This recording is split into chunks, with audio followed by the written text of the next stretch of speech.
Olá, meus amigos, Hugo Máximo aqui para mais um Videozine no canal Hugo para Iniciantes, nessa fase nova do Videozine. Os vídeos são gravados, mas eu espero que a interação continue e essa interação vai depender de vocês. Se vocês quiserem conversar, perguntar sobre o assunto que está sendo refletido aqui, vocês podem então deixar o comentário aqui embaixo do vídeo, que no próximo Videozine, na próxima quarta-feira, 8 horas da noite, eu leio então essas interações aí durante o Videozine próximo, beleza?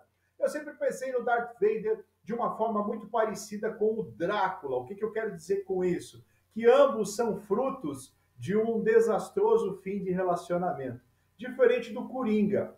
O Coringa eu vejo ele como algo mais do que o resultado de um trauma, algo mais do que o resultado de uma família desfeita. E eu quero falar um pouquinho isso sobre os vilões, refletindo mais sobre o que eu falei no Videozine, que vai como quadro, então, no Super Gibi, a revista eletrônica de super-heróis brasileiros, que vai ao ar, então, ao vivo, todos os domingos, aí, às 21h30, no canal Grandes Heróis BR, com programa, com quadros ao vivo e gravados. Então, eu recomendo quem quiser conferir lá. No último domingo, no Super Gibi, então, eu falei aí de um tipo de personagem que, se você escrever muito bem, esse personagem acaba atrapalhando a estrutura da história, roubando a história do protagonista e sequestrando a atenção de todos. E podendo ultrapassar o limite da obra, da narrativa, e se transformar aí num vilão da vida real, como a gente vê alguns exemplos em maior e menor escala, eu explico. Eu estava falando do meme. Muitas pessoas conhecem o meme como uma ideia, principalmente gráfica, que viraliza muito rápido, né? Mas, na verdade, o termo meme foi cunhado pelo biólogo Richard Dawkins no livro Gênio Egoísta, em 1979. E ele faz um comparativo do meme com o gene, com o gen. Então, o nosso gene, os nossos genes, né, eles carregam informação dos ancestrais para geração futura. E o nosso corpo, é um mero veículo para o gene. Então, o gene é egoísta. Né? Ele não se importa se você gosta de história em quadrinhos, ele não se importa se você gosta de cinema, de música. Você, para ele, é só um veículo para transmitir as informações genéticas, as informações do DNA para a próxima geração. Ele usa o drive, os seus impulsos, porque ele acha que, evolutivamente falando, aquela é a melhor chance de você passar as informações genéticas para a próxima geração, certo? Então, o Richard Dawkins, analisando esse paralelo na nossa sociedade moderna, vamos dizer assim, pós-moderna, enfim, não vou entrar nesse mérito, ele fala o seguinte, que o meme está para o gene. Então, o meme é para a ideia, para o intelecto, para as ideologias, o que o gene é para a biologia, é para a informação genética e tudo mais. Isso significa que o meme é uma ideia, um vírus em forma de ideia para o intelecto, que inclusive chega a nublar as áreas críticas do cérebro, fazendo com que o indivíduo faça coisas, cometa atos que no seu estado normal ele não faria.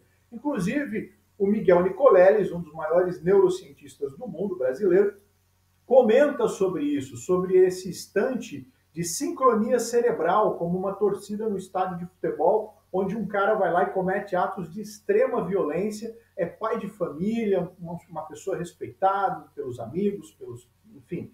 E quando ele se vê na tela, quando mostram as imagens dos crimes que ele cometeu, ele nem chega a se reconhecer, porque ele foi tomado de assalto, o cérebro dele foi contaminado por um vírus intelectual, um vírus dialético, um vírus da ideia, que vai nublar as áreas críticas dele e vai transformar ele numa célula responsável por transportar as informações da ideologia, da ideia. Entende? E quando você cria um vilão, que tipo de vilão é esse? É o vilão do culto à imagem, né? O líder de culto, o culto à figura do líder. Quando você cria esse vilão muito bem, estudos mostram que até em documentários, quando esse personagem é levado a esse extremo, ele acaba extrapolando os limites da ficção, os limites da tela, e ele acaba influenciando as pessoas de uma forma muito negativa no mundo real. Um próprio exemplo disso é o Coringa do Joaquin Phoenix e as versões da Arlequina com a Margot Robbie, onde pessoas declaram que o amor dos dois é lindo, quando a gente sabe que na verdade não é, é uma situação de abuso extremamente doentio, né? E a gente vê exemplos, por exemplo, como o Rorschach, onde o próprio Alan Moore, em várias entrevistas, diz que se arrepende de ter levado o Rorschach àquele ponto, de que quanto mais homofóbico, racista, reacionário ele fazia o Rorschach, com falta de higiene e tudo mais as pessoas pareciam idolatrar aquele personagem e utilizar a imagem dele para certos tipos de ideologias que não é legal um artista estar ligado, que o autor até não, olha, não tem nada a ver com isso, extrapolou o negócio. Então, esse é o perigo de você criar esse personagem icônico da figura do líder, né? A gente vê o Coringa do Joaquin Phoenix no final do filme sendo exaltado como um líder, como um símbolo da luta contra a elite, contra os ricos, contra a corrupção. Então a gente vê que isso pode transpor os limites da ficção, né? E isso pode acabar tendo impactos no mundo real. Essa figura oculta do líder, né? Enfim. E o Darth Vader, eu acho que ele é um bom exemplo de como isso pode ser usado numa história respeitando os limites. Porque o Darth Vader é essa figura do líder cultuado, né? Quando o Darth Vader entra em cena, não tem mais ninguém, só tem ele. Ele é o mais importante ali, né? Só que o que acontece? O George Lucas, muito inteligentemente, porque pesquisou, inclusive, um certo país da Segunda Guerra Mundial e uma certa indumentária para compor aquele contexto, ele muito sabiamente botou freios e limites claros ali. Você tem, por exemplo, uma cena numa reunião com outros líderes do Império, onde a figura do Vader, a relevância da sua imagem é questionada pelos outros líderes do Império. Né? Isso aí é voodoo Jedi, isso aí é coisa do passado, isso não funciona mais.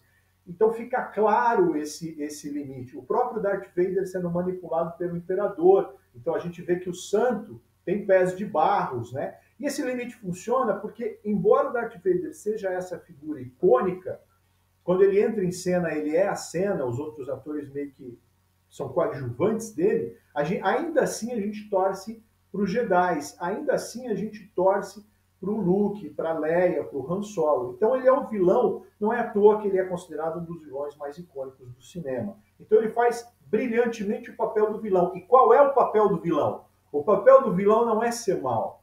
O papel do vilão é fazer o herói parecer melhor, é fazer o herói parecer herói, é fazer o herói ficar bem na foto.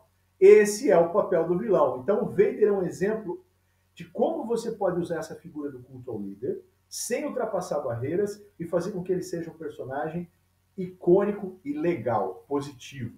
Agora, essa é a minha opinião, tá? O Joaquin Phoenix com o Coringa ultrapassa esse limite, porque você vê essas manifestações na internet, no mundo real, de uma certa idolatria desproporcional e que desconsidera os elementos perversos e cruéis relativos a esse personagem.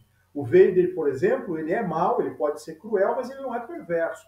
O Coringa, ele é psicótico, ele é perverso, e isso foi romantizado de uma forma que talvez tenha transposto o limite ali e abusado, não sei se intencionalmente ou não, mas para manipular o sentimento das pessoas e essa imagem se tornar o que se tornou, o culto à imagem do Coringa.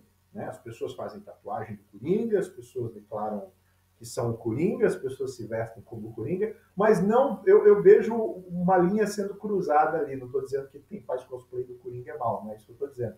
Eu estou dizendo que eu percebo em alguns discursos certas atitudes e o uso da imagem por certos grupos que eu, como artista, por exemplo, não queria estar ligado. Mas fica a reflexão, então, aí, desse personagem perigoso de ser muito bem descrito, que é a figura do culto ao líder, e de que você pode estar criando um vilão na vida real, ultrapassando essa barreira. Mas que, se bem escrito, você pode fazer um vilão tridimensional que vai aumentar imensamente a tua narrativa como roteirista e vai fazer a tua história explodir. Acho que essa é a ideia. Deixem nos comentários aí se vocês têm reflexões sobre esse assunto. Esse foi o Videozine de hoje. O Videozine volta na próxima quarta-feira, 8 horas da noite, além das incursões que a gente tem aí no Multiverso AC TV e no canal Grandes Heróis BR no Super Gibi.